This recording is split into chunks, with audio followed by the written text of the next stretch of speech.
We are halfway through the soft wash.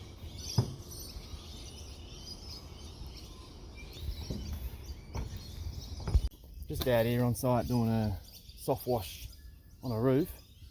So far I don't have my soft wash pump, so I've just got up there with an 8 litre and a 5 litre, mixing up a 6% mix.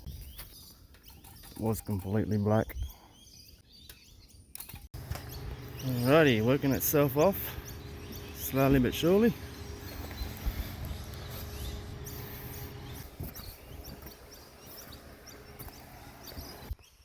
So I cleaned out the gutters on both sides.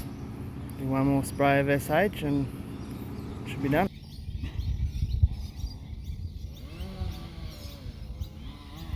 No pressure washing involved at all.